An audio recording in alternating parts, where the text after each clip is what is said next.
Hey everyone, how you doing? Happy Friday. um, Back in with another Facebook Live. I hope you all had an excellent week and got to do something fun, got a lot of work done, made some steps towards accomplishing your goals, whatever that might be. I myself would have what we call a stressful week. uh, Both my kids were home. Actually, today is the first day that they are back in school, both of them. They had um, COVID symptoms, aka they had a stuffy nose. And we were awaiting tests and scheduling tests and getting appointments and all that fun stuff. So, um, just another lesson in how to balance work, life, and all the other fun stuff that gets thrown at us on a weekly basis this week for me. Um, but one of the interesting conversations that I've been privileged enough to have over the past few weeks with my friend, Dr. Tommy Wood.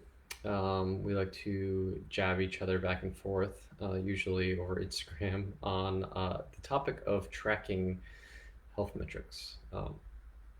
He is he thinks obviously tracking can be useful, but he thinks for the average person that it's somewhat counterproductive in a lot of cases. And I, on the other hand, think that actually I tend to agree with him.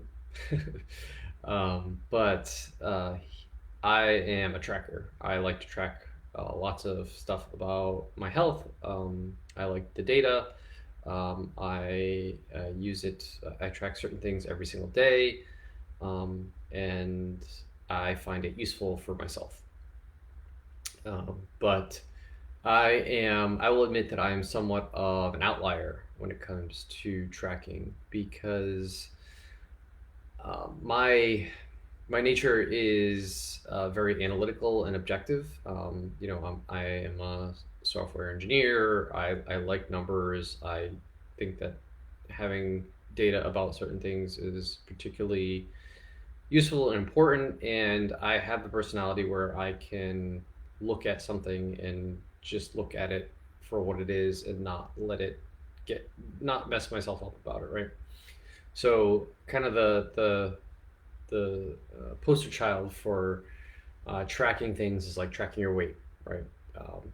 Get on the scale every morning, you get that number, and you see that number, and depending on what that number says, can either ruin someone's day or make their day. Or if you're like me, you can look at that number and say, that's interesting. Wonder why that is. Okay, I that's that number, and let's see how this trend progresses over the next week, month, year, right? But for a lot of people, they look at that number and it's very it can be very upsetting, or it can be very exciting, right? They let that number, that data, affect them in so many different ways, right? And I've had many clients who stepped on the scale, and I've jumped on this call with them, a couple days later, and you know, we're dealing with crying and stuff like that, and it's perfectly fine. I understand it, right? If their goal is something to do with weight, that number is very important, and it can, if it goes in the wrong direction, the opposite direction of what they want it to do, it can suck, right? It's a mental thing, right? Even if they know that it's going to change the next day, it can be completely temporary. That your weight fluctuates just based on your bowel movements, based on how much water you drank, based on the food you ate the day before, all kinds of different things. They know all that stuff, but even still, they get on the scale, and it can be really, upsetting to them if it's not going the way they want it to go. And that's fine, right? And then you have other people like me who step on the scale, and I'm like, oh, my weight went up 5 pounds, you know what, I really ate a lot of food yesterday. That's probably why. And I could be like, oh, it's interesting. Let's see how much of that's going to dip the next day, right? When I kind of don't eat a lot of food. And I find these things completely, fascinating to me, right? What the body can do over the course of a day. And I also track other things, right?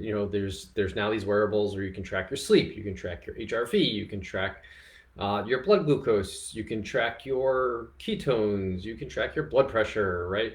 And for someone who is, if we talk about blood glucose or blood pressure, if someone who's metabolically unhealthy, that might be a very important thing for them to do, right? They could literally, suffer serious health consequences if, for example, their blood sugar gets out of control. And it could be, frankly, a life-saving thing to do, right? But for someone who is, has all the indications of health and is just tracking because they want to see the data, if they wake up one morning and their blood sugar is 100, they might think, oh, I'm pre-diabetic. What am I going to do? I need to fast. I need to not eat all day long. I can't eat another carb ever again, right? Or they wake up and their sleep score is really crappy. And they're like, oh, what did I do last night? I must have been the TV I watched, or I forgot to put my blue blockers on, or it's the emails that I answered, or whatever, right? It makes them have this very fragile mindset, and it can really set them up for, in the sleep case, right? Maybe they get so stressed out about the fact that they slept bad the last night that the next night is also just as bad because they're so stressed about what the score is going to be the next morning, right? And they just keeps them up all night, right? So you have to look at your personality when you're tracking things, and decide whether it's worth it or not, right? Is it worth getting on the scale every day? I think if you can distract yourself, you can detach yourself from that number and realize it is a number and it doesn't, from the day-to-day measurement means very little to you. Fine, get on the scale every day. But if you find yourself getting upset because that number went in the wrong direction, from day to day, and it's literally ruining your day, don't get on the scale. Just don't do it, right? There's other ways that you can track success without taking a measurement every day, right? Just the way your clothes fit, or maybe you get on the scale once a month just to see what it's like, or maybe you just take pictures of yourself, right? And you use that, right? There's other ways to track, that type of success, right? And for sleep, right? For example, is my sleep good? Write it down in a journal. Don't use a wearable to tell you. How did you actually think you slept last night? Was it good? Was it bad? Were you up all night? Were your kids have you up all night? Could you not fall asleep? Were you tossing and turning? How many times did you wake up in the middle of the night, right? These all things can just be tracked just subjectively, right? Blood sugar, right? How did you wake up? Did you wake up hungry? Do you feel foggy headed? Do you have energy? Did you eat something and then an hour later want to take a nap? Did you, I don't know, did you get lightheaded after you ate something, right? There's all different types of things that you can do to, track how subjectively how your blood sugar is doing. So you can track things without looking at hard data and hard numbers that are really going to get you upset. The other thing to keep in mind is that when you're tracking something, most of these wearables have a pretty big degree of error, right? There's plenty of times that I look at my Oura data from the night before and I see a giant gap in my heart rate data, right? It just couldn't collect the heart rate data for a reason. So I know that number, all heart rate related things, maybe it's my HRV, maybe it's my resting heart rate, etc., is probably not accurate for that night because the data is incomplete, right? And I also know that there's some degree of error that's in these devices, right? They're not perfect. Even a blood sugar monitor can give you readings that are completely, it could be 10 to 20 points different from one to the next, right? There's errors in these things, right? So you have to take them with a grain of salt, especially like things like, oh, I'm using my scale to track my body fat percentage. No, you're not, right? There's such a, you could step on that thing 5 times and get completely different readings every time, right? That's just not accurate, right? What's good to look at when it comes to tracking things, if you are going to track these things via some kind of wearable device or whatnot, is the trend. Like, look at the trend. Don't worry about what your HRV is from day to day. Don't worry about what your weight is from day to day. Don't worry about what that body fat percentage number is from day to day. Don't worry about what your that single point glucose reading is from day to day. Look at the trend over the course of weeks, months, and years, right? If you can see that, see those trends, that gives you a good idea, right? Because you have enough data points to really get some level of accuracy in them. So for example, I track, I have my Oura Ring on, it says my HRV, and just on a whim, a few months ago, I went back and said, oh, let me look at my HRV score over the past year. And I wasn't trying to do anything, but I was surprised that my HRV score had trended upward over the past year, right? But if I had looked at that data, every single day, I would have never noticed that trend. And there were plenty of days where it was in the tank, and I could have been completely depressed about it. And my HRV is never improving, blah blah blah. And I'm gonna have a crappy workout today because my HRV sucks and all this other stuff, right? But I don't really pay attention really that much to day-to-day fluctuations for the most part. And so, but when you collect the data, if you are going to collect the data, it's good to look at trends over the long term. And like I said, that's weeks, most likely months and years that you need to look at that data, especially for things like HRV and weight and blood glucose readings and stuff like that, right? These things are going to fluctuate every single day. There's degrees of inaccuracy in the measurements. You just can't really take one day measurement and expect it to be, the end all be all. So, in summary, if you get too attached to these numbers and you're going to be attached to these numbers and tracking things gets you all upset about, whatever, and makes you have bad days and makes you want to cry, don't do it. Just don't do it. Just don't track it. It's not worth it, right? There's other ways without using to track it, with a number or a wearable device that you can get an idea of how you're progressing towards your goals. If you are going to track it, most likely you're not going to want to look at the day-to-day changes. You're going to want to look at the trend over time.